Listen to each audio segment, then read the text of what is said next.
Olá a todos, eu sou a professora Priscila Finger do Prado, da disciplina de Literatura e Ensino do curso de Letras EAD da UFSC.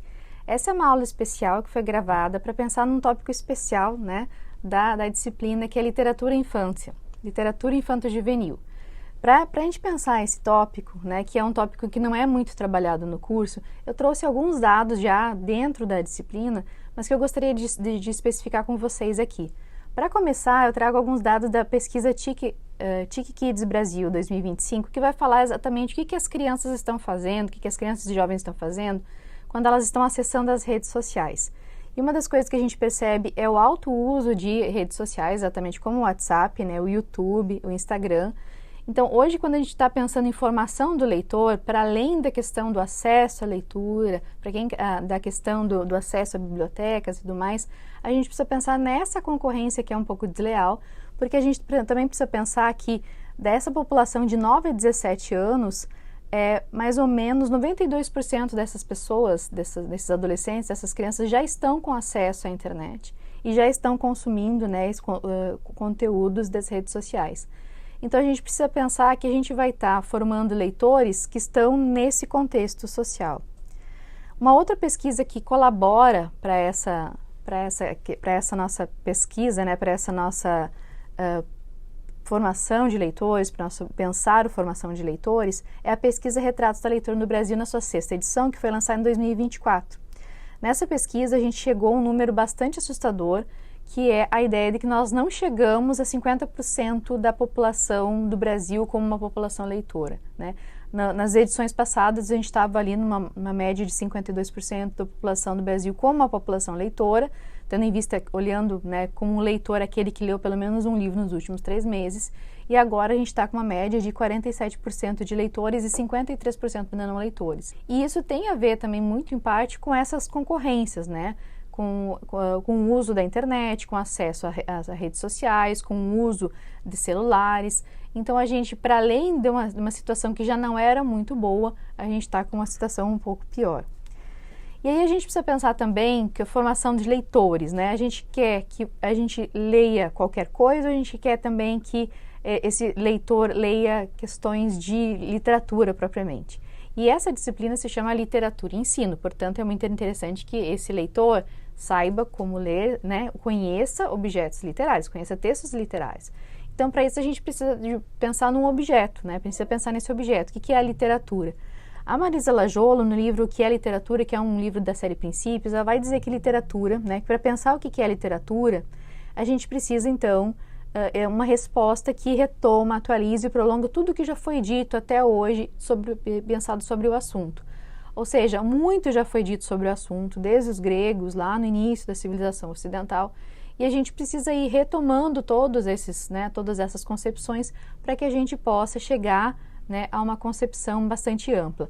Uma concepção que é bastante prolífica, bastante interessante para a gente pensar, é a que traz o Antônio Cândido no texto O Direito à Literatura, que ele vai dizer o seguinte: chamarei de literatura, de maneira mais ampla possível, todas as criações de toque poético, ficcional ou dramático, em todos os níveis da sociedade, em todos os tipos de cultura, desde os chamados de folclore e lenda xiste, até as formas mais complexas e difíceis da produção escrita das grandes civilizações. Essa concepção é bastante ampla e é interessante porque daí ela cobre uma parte da literatura que a gente costuma deixar de lado, que é exatamente essa parte da oralidade, Quando a gente pensa, por exemplo, em literatura brasileira, a gente tende a pensar como marco a Carta do Pero Vaz de Caminha, que é um documento escrito, o primeiro documento escrito que a gente tem sobre a nossa civilização, como escrita. No entanto, a gente tem muita literatura produzida no país porque a gente tem uns 10 milhões de pessoas habitando aqui antes. E essa literatura que era aqui produzida era uma literatura oral, da qual a gente não tem registro, Hoje a gente começa a ter registro escrito dela. E isso também é literatura. Então, portanto, nessa concepção de literatura, a gente pode considerar várias criações, não só aquilo que vem desde da perspectiva do colonizador.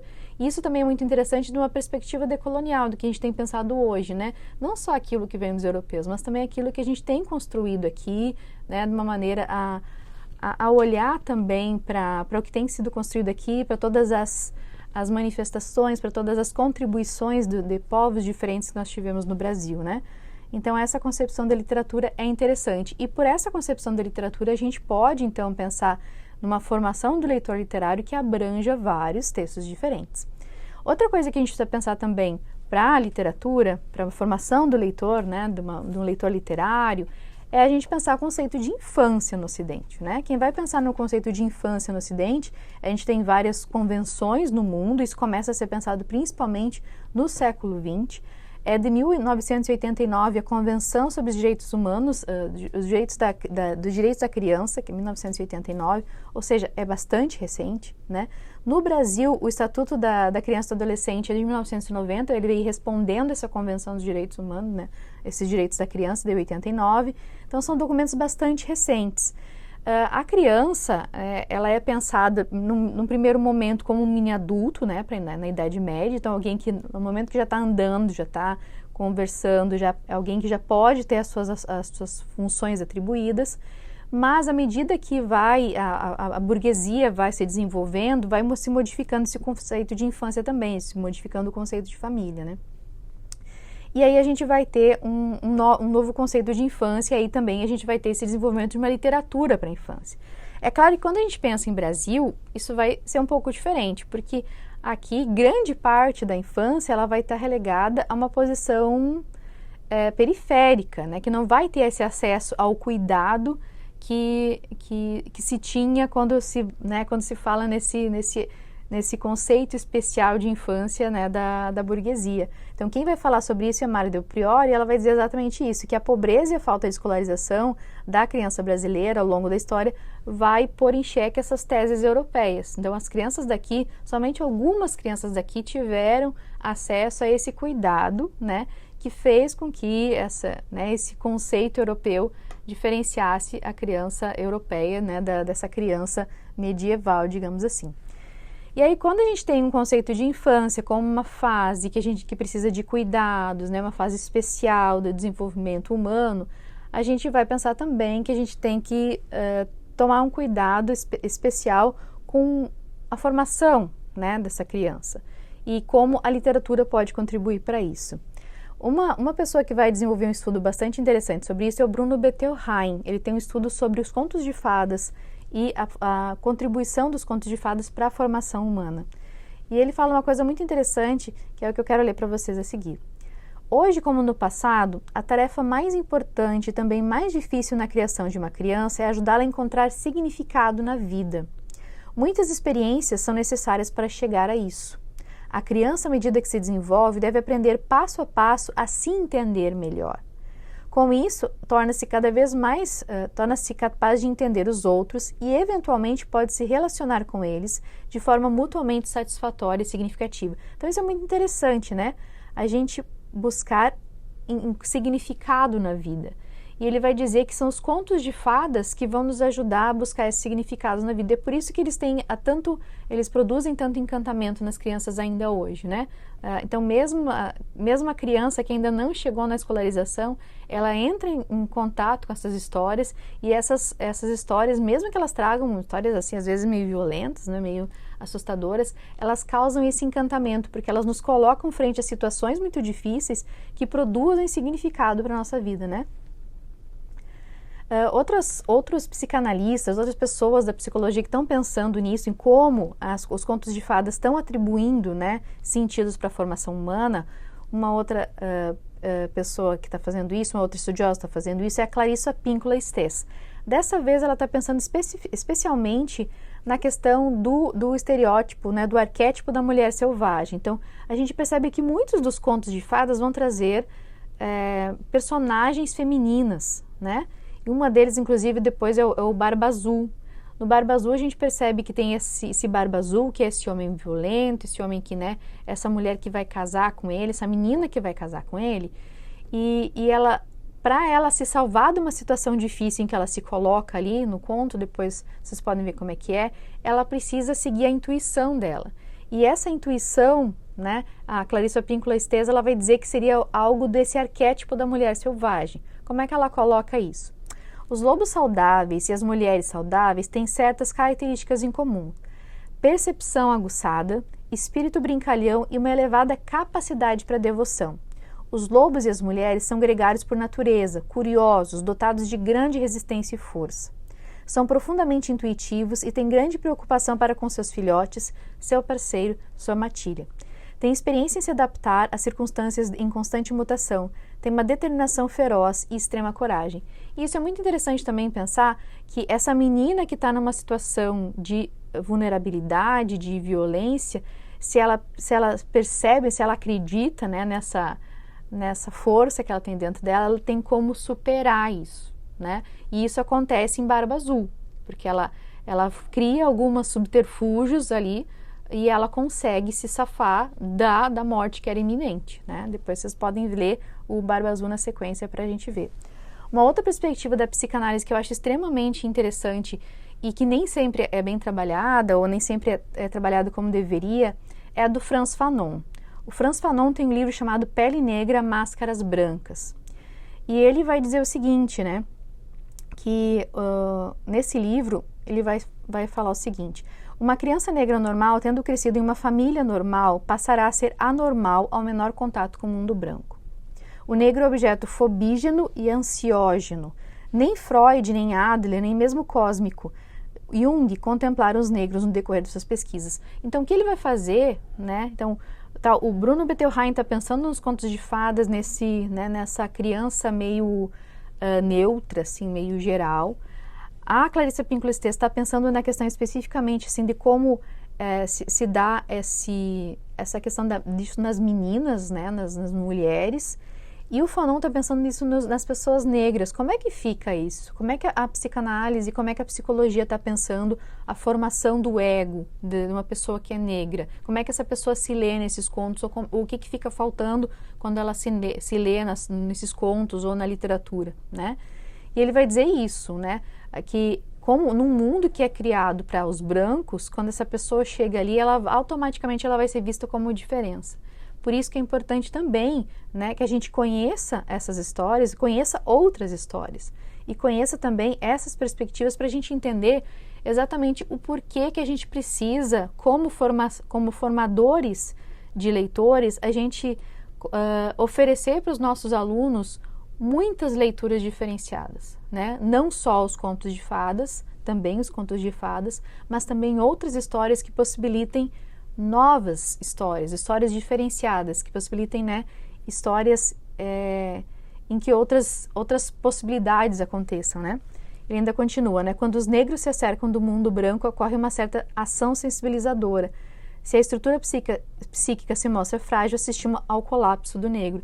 Então, ele vai falar, inclusive, assim, como é difícil ser esse outro e como se demorou para se criar referentes, né? Hoje a gente também percebe, desde a questão de bonecos, de personagens, livros negroafetivos que a gente vai construindo, e a importância de um professor formador, né? Formador de leitores, conhecer essas obras é muito importante exatamente disso, para que a gente não tenha esse lapso, né, na formação dos nossos leitores.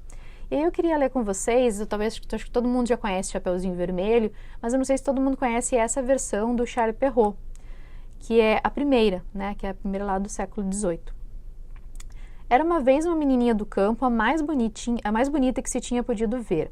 Sua mãe era louca por ela, e a avó mais louca ainda. Essa boa senhora tinha mandado fazer para a menina um chapeuzinho vermelho que lhe caía tão bem, por toda parte só a chamavam de Chapeuzinho Vermelho. Um dia sua mãe, tendo feito uns bolinhos, disse a ela: vai ver como está passando a sua avó, pois me disseram que ela estava doente.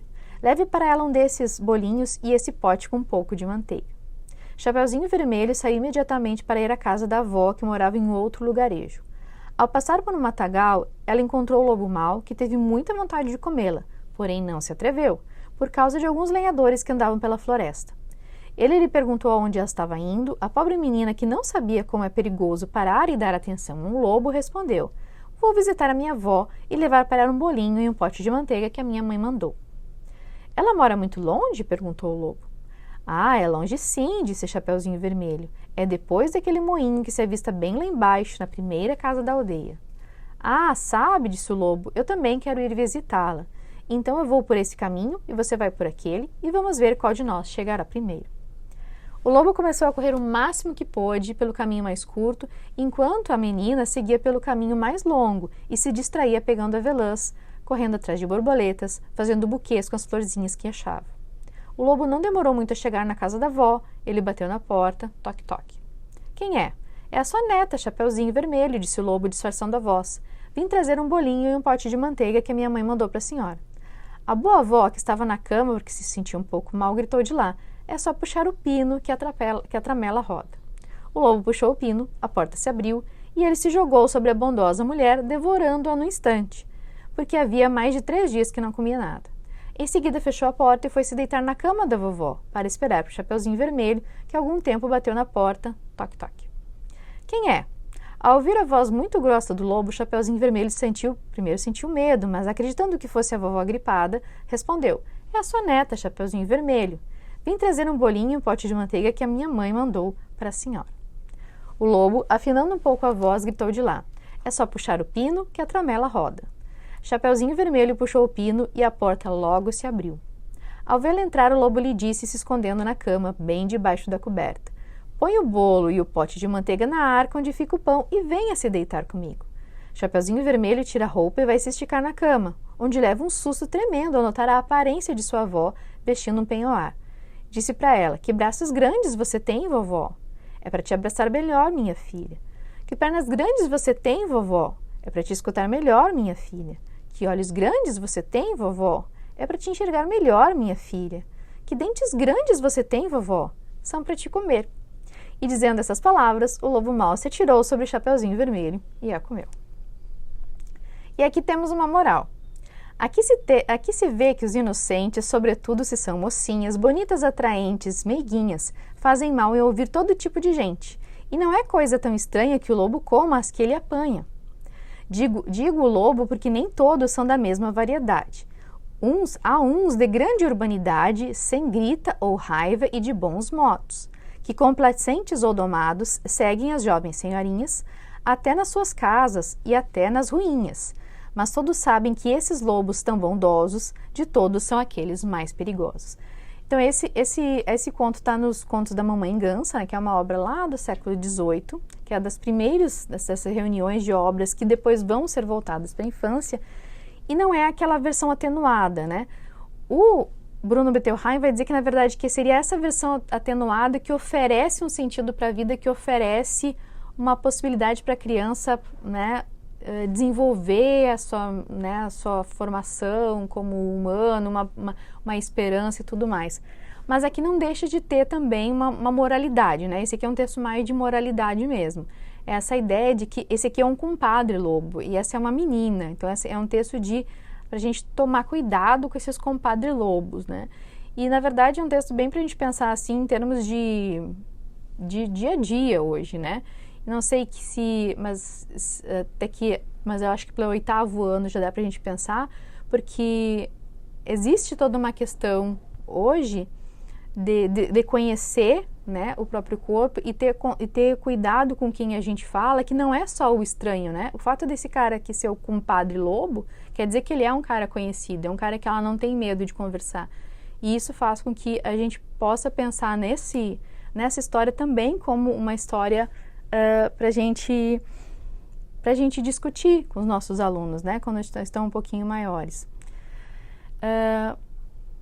E aí, quando a gente vai, e essas histórias, as histórias da Carochinha, as histórias da Mamãe Gansa, são as primeiras histórias que chegam no Brasil, né? Então, essas histórias vão chegar aqui via tradução. Então, a primeira versão que a gente tem aqui de literatura para a infância são histórias traduzidas. São essas histórias que vêm do francês, do alemão, do inglês para cá. Os contos da Carochinha mesmo, que vão vir nessas versões traduzidas. E por conta disso, por serem contos traduzidos, muitas vezes eram contos traduzidos do francês para o português de Portugal. Então eram histórias que tinham uma linguagem muito difícil para as crianças, né? Então no texto da Marisa Lajolo, Literatura Infantil, Histórias e Histórias, a gente vai ter toda uma história trazida pelo Cavalheiro que vai dizer assim, por que não traduzem esses livros portugueses para as crianças brasileiras? Porque a criança toda hora ia lá e perguntava, mamãe, o que significa palmatório? Mamãe, o que significa isso? Porque toda essa linguagem era para um português de Portugal e já se afastava muito, né, do português que se falava aqui.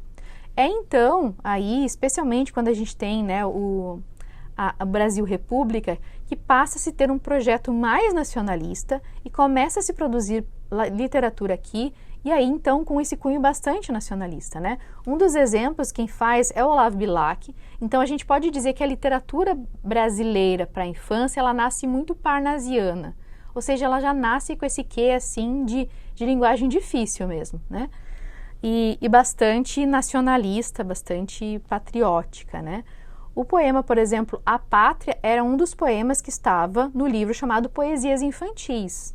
Aí vocês vejam, ama com fé e orgulho a terra em que nasceste. Criança, não verás nenhum país como este. Olha que céu, que mar, que rios, que floresta. A natureza aqui perpetuamente em festa. Então é todo um poema de exaltação do país, da natureza brasileira, bastante de maneira idealizada, né?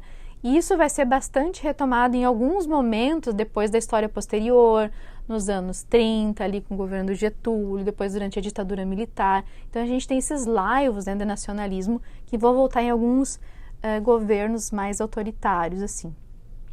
E é por isso que, então, nasce a literatura aqui para a infância, primeiro com traduções, depois com uma literatura bastante hermética, parnasiana, ainda muito moralizante, né? Então, quando a gente tem, né, Monteiro Lobato, a gente tem, de fato, um marco, né? Hoje a gente questiona muito Monteiro Lobato porque a gente sabe, por conta das cartas que a gente tem dele, exatamente por conta da análise dos textos que a gente faz dele hoje, que o Monteiro Lobato, sim, era um homem racista, era um autor racista. Isso fica claro não só nas obras pessoais dele como as cartas, mas isso fica muito claro na maneira como ele conduz a tia Anastácia, por exemplo, nas histórias da tia Anastácia, toda vez que aparece a tia Anastácia, não só na Macaca Negra Macaca de Carvão, das caçadas do Pedrinho, mas da maneira como ela aparece como uma pessoa que é despida de vontade, que é despida de inteligência, isso que é o mais problemático. Mas, enquanto marco, enquanto uma obra literária que tenha inventividade, que tenha criatividade e lugar para um narrador com liberdade, o Lobato continua sendo um marco dentro da literatura para a infância no Brasil, né? E a gente vê isso lá no Pica-Pau Amarelo, que é onde ele vai apresentar o sítio, né?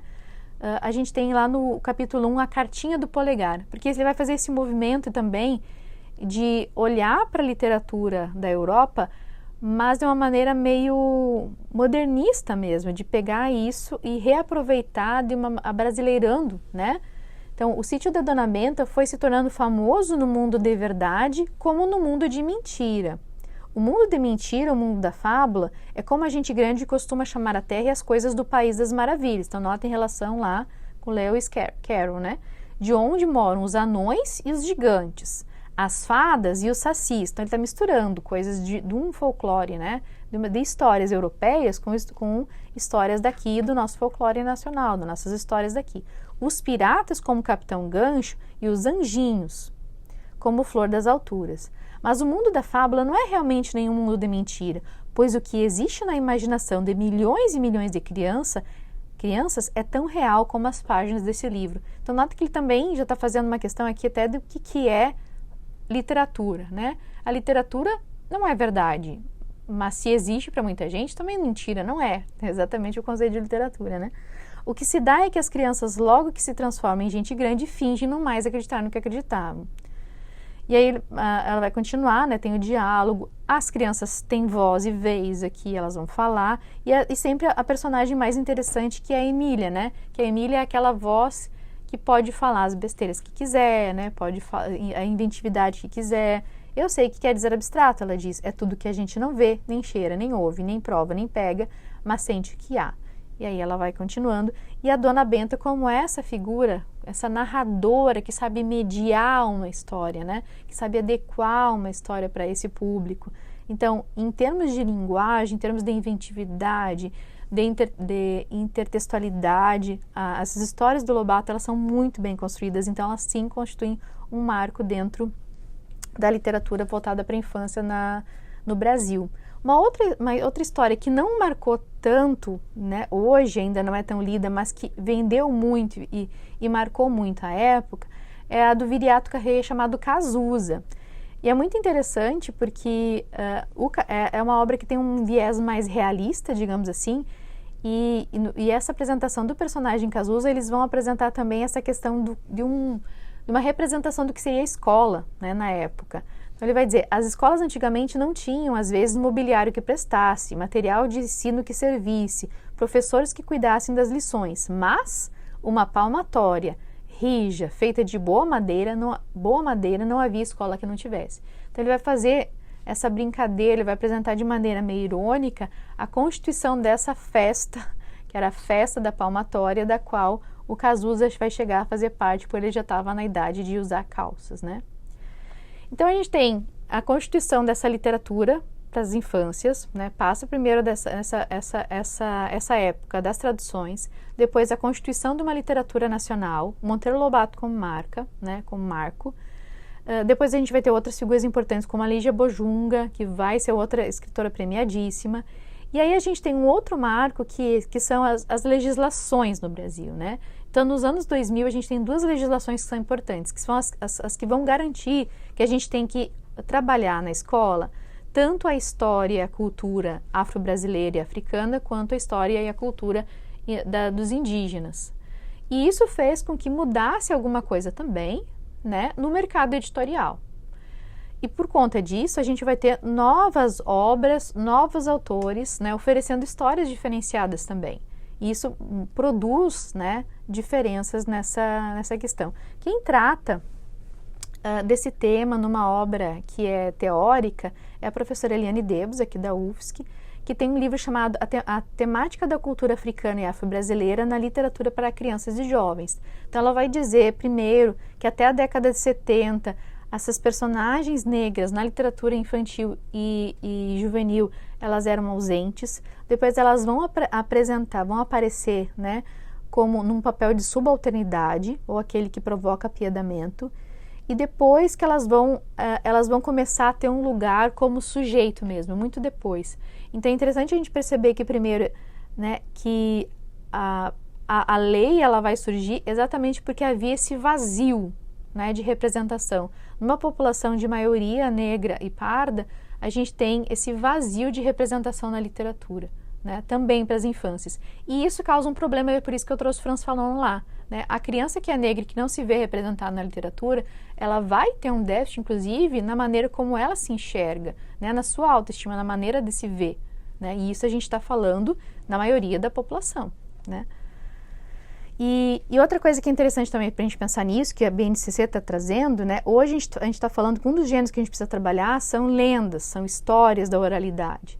Né? E para isso a gente precisa lidar com uma coisa que talvez a gente nem sempre seja preparado, que é a questão da tradição viva. Né? Tem um teórico que se chama Ampate B, né? Ampate Ba, que ele vai falar o seguinte sobre a tradição viva. Quando falamos de tradição em relação à história africana, referimos-nos à tradição oral. E nenhuma tentativa de penetrar a história e o espírito dos povos africanos terá validade, a menos que se apoie na herança de conhecimentos de toda espécie, pacientemente transmitidos de boca a ouvido, de mestre e discípulo ao longo dos séculos. Essa herança ainda não se perdeu e reside na memória da última geração de grandes depositários, de quem se pode dizer que são a memória viva da África.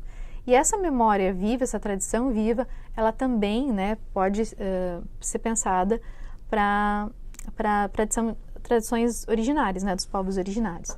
E aí, para exemplificar isso, eu trago uma história da Kilsan de Oliveira, que é uma importante escritora da atualidade, que está olhando para as infâncias e para essa temática das literaturas africanas, afro-brasileiras. E aqui a gente tem o conto chamado Oiá e o Búfalo Interior. É um conto bem curtinho, né, que eu quero ler para vocês, exatamente para a gente pensar como essa questão de formação da criança, formação do leitor, elas se entrelaçam quando a gente está pensando, né, em literatura infanto-juvenil. A beleza era muito conhecida e ela era muito disputada por vários príncipes e pessoas comuns. Desde criança, Oiá tinha como atributos a beleza, a graça, a rapidez, a determinação e a genialidade. Era de fato uma menina guerreira. Mas a menina Oiá tinha conhecimentos que ninguém mais possuía. Ela podia transformar-se em animais. Dentre eles, o búfalo era o que ela mais gostava. Ela era uma linda princesa menina, muito conhecida pela sua determinação. Gostava muito de usar seu adê, isto é, sua coroa de palha de costa enfeitada com búzios. Também levava sempre em sua mão esquerda o seu eruferê, seu cetro de princesa, que também servia para espantar os mosquitos e alguns espíritos. Suas cores preferidas eram rosa, branco e vermelho. Ogum era o grande amigo de Oiá, e quando eles se encontravam, tudo virava uma grande brincadeira, e aproveitavam para lutar, cada um com sua ferramenta preferida, Oiá com sua adaga e Ogum com sua espada. No melhor da brincadeira, Oiá sempre saía dizendo que precisava fazer algo que não podia contar para ninguém, o que despertava a curiosidade de seu amiguinho Ogum. Um dia, Oiá foi para uma clareira na floresta e retirou sua coroa. Ogum disse: "Já sei, princesa Oiá, você vai brincar com o vento." "É isso mesmo, meu amigo. Vou rodopiar com o vento." E Ogum ficou ali paradinho a admirar a beleza e a graça de Oiá rodopiando com o vento, como só ela sabia fazer, e pensava: "Como uma princesinha linda, olha o vento de Oiá." No melhor da brincadeira, Oiá disse: "Eu preciso parar, tenho algo importante para fazer que é de minha natureza, não posso deixar de cumprir com esta tarefa." Neste dia, Ogum resolveu segui-la. No meio da floresta, pé ante pé, tentando não fazer barulho, Ogum viu sua amiguinha parar, olhar para os lados, ir atrás de uma árvore. Quando? "Mas o que é isto?" gritou Ogum. Era um búfalo filhote. Um filhote que sorria e corria como o vento, e que, conforme corria, fazia levantar um poeirão vermelho do chão. Ogum não esperou nem um minuto, saiu correndo atrás daquele búfalo, sem entender o que estava acontecendo. Ele pensava: "Ué, mas eu vi Oiá atrás daquela árvore, e de lá saiu um búfalo. Será que Oiá? Não, isso não é possível." Ogum, com toda a força que tinha em seu corpinho de menino, corria atrás do búfalo para ver até onde ele ia. Até que o búfalo parou, Ogum também parou e rapidamente se escondeu. Viu o búfalo olhar para os dois lados quando, de repente, o búfalo ficou de pé, apoiado nas duas patas traseiras, e com uma das patas dianteiras pegou um dos chifres e o ergueu na direção do céu. A pele de búfalo foi se soltando do corpo, e por baixo dela estava Oiá! Gritou Ogum, saindo de seu esconderijo. "Ogum, seu danadinho, você me seguiu. Quer dizer que esse é seu segredo de força, de determinação, de graça e de beleza?" Ao que Oiá respondeu: "Toda menina, toda mocinha e toda mulher tem dentro de si a força e o poder de um animal selvagem sagrado, que em certos momentos devem ser colocados para fora, devem explodir para o universo, com a mensagem de que fazemos parte de tudo isso. Quando colocamos essa força para fora, muitos meninos e meninas, mocinhos e mocinhas, homens e mulheres não compreendem, e por isso devemos mantê-la em segredo. Então este será o nosso segredo, minha querida princesinha Oiá. Eu a saúdo, Eparrê Oiá." Essa história, que faz parte de um livro chamado Omo-Obá, História de Princesas, da Kilsan de Oliveira, ela é muito legal porque ela vai reunir bem essa perspectiva de como as histórias colaboram para a formação humana, né? Primeiro, porque ela vai oferecer sentido para a vida, então entra nessa perspectiva do Bruno Bettelheim. Segundo, porque ela traz essa perspectiva de a mulher, né, essa perspectiva do lobo, né? Essa menina, ela se transforma de fato num búfalo, ou seja, a menina, ela vai encontrar dentro de si força suficiente, mesmo que ela esconda dos outros. Isso é muito interessante porque existem pesquisas que vão mostrar que as meninas, elas se sentem iguais aos meninos até mais ou menos os 7 anos, que é quando elas começam a duvidar de si, é quando elas começam a ocupar menos espaço nas escolas. Então essas histórias, elas ajudam a que a gente continue se sentindo, né, dono do espaço, que a gente continue se sentindo, né, que a gente tem essa força interior. E também tem essa questão da gente se ver representado, da gente perceber essa força, né? É uma princesa, mas é uma princesa negra, né? Então isso é uma coisa muito forte, porque fala não só, né, de uma parte da população, não é só mais uma princesa, é uma princesa que está representando, né, uma parte toda da cultura que durante muito tempo a gente não falou. E aí a outra lei que é importante também fala essa outra parte da nossa cultura que durante tanto tempo a gente deixou apagado, né, ou folclorizado, né, só cultivando no mês de abril, né, no Dia do Indígena, que é a questão da literatura indígena. E uma das coisas que a gente precisa deixar muito claro é que existe uma literatura indígena, que é essa que é produzida por escritores indígenas. Existe uma literatura indianista, que é geralmente essa que a gente estuda na escola, no ensino médio, que é feito lá pelo José de Alencar, pelo Gonçalves Dias, que tem o índio idealizado, aí falo índio mesmo, idealizado, né? Que o índio, ele é representado como aquele indígena do passado, aquele que está lá, que não altera no presente. E existia também uma literatura indigenista, que é essa mais dos antropólogos, aqueles que buscavam saber como é que essas pessoas viviam, mas é que é feita da perspectiva de alguém que é de fora, né? Então, essa literatura indígena é essa que a gente está atrás hoje e que colabora para essa perspectiva de uma formação do leitor, né, que a gente tem buscado. O Thiago Reich, que é um escritor indígena e também é alguém que está pensando sobre isso, no texto chamado Literatura Indígena, a Voz da Ancestralidade, ele vai dizer o seguinte: essa literatura tem contornos de oralidade, com ritos de grafismos, sons da floresta, que tem em suas entrelinhas um sentido de ancestralidade, que encontrou nas palavras escritas, transpostas em livros, não só um meio para sua perpetuação, mas também para servir de mecanismo para que não indígenas conheçam um pouco mais da riqueza cultural dos povos originários. Então é interessante essa questão de que os povos originários têm principalmente uma língua que é não escrita, mas que eles precisam se utilizar da língua portuguesa, que nem sempre é a língua primeira deles, que se precisam utilizar da língua escrita portuguesa, para que eles possam dar aos não indígenas a conhecer a sua cultura também. E assim, essa valorização da floresta, a valorização da cultura, da ancestralidade desses diversos povos que ainda estão aqui. E aí eu trago aqui essa perspectiva, né, porque todo mundo acho que conhece a Iracema do José de Alencar, mas tem uma escritora indígena que se chama Aurita Tabajara. Ela é do Ceará e ela escreve cordéis. E ela tem esse poema que se chama, então, Iracema Tabajara. Então, que ela descreve essa Iracema da perspectiva dela, uma mulher indígena, né? Sou Aurita Tabajara, nascida longe da praia, fascinada pelas rimas e melodia da jandaia. No Ceará foi a festa, meu leito foi a floresta. Nas folhas de samambaia, minha essência ancestral. Me encontra cordelizando, faz-me sentir resistindo, ao mundo eu vou cantando. Que minha forma de amar ninguém vai colonizar, da arte sempre vou me armando.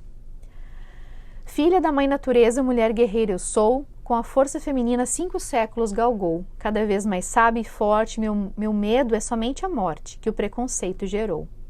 Hoje essa mulher levanta, com letra e voz autoral, contra toda violência por um amor ancestral, de um corpo ensanguentado, usado sem ser amado, com espírito imortal.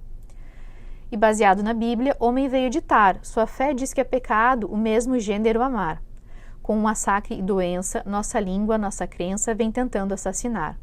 Essa força feminina traz um sagrado poder, nascemos com a natureza e com ela vamos morrer. A nossa ancestralidade, a nossa diversidade nos fazem sobreviver. Minha avó é referência, desde o tempo de menina, até se tornar mulher das histórias que ela ensina. Me ensinou a falar que a mulher tem o seu lugar. É a voz, é raiz que não termina. Eu não sou como Iracema, a de José de Alencar. Sou do povo Tabajara, onde canto sabiá. Minha aldeia tem burana, minha terra é soberana pelo toque do maracá. E aí a gente percebe que nesse processo de formação da literatura infanto-juvenil, né, a gente tem várias fontes, né, formando essa literatura infanto-juvenil. Primeiro, essa fonte europeia que ainda é muito forte e que faz parte, né, da nossa vida e que tem uma funcionalidade que a gente não precisa deixar de ensinar, que a gente precisa conhecer antes de tudo, não só as histórias principais, mas conhecer outras. Mas também as histórias que aqui têm sido feitas, né? Tem muitos autores brasileiros que têm sido premiados, né? Que têm sido conhecidos, inclusive internacionalmente, como a Lídia Bojunga. E aí essas novas vozes que têm emergido para falar desse outro Brasil que durante muito tempo foi silenciado. E é por isso que eu selecionei alguns poemas, alguns textos, exatamente para mostrar a diversidade de vozes que essa literatura infanto-juvenil é capaz de proporcionar. E um professor que queira formar leitores, ele precisa conhecer muitas coisas, ele precisa estar interessado, ele precisa ser um sujeito curioso, né? Então, acho que esse que é a principal chamada para vocês, é que vocês conheçam muitas obras, estejam atentos, continuem se formando, continuem buscando referências, para que vocês possam, né, formar leitores também muito interessados e muito curiosos.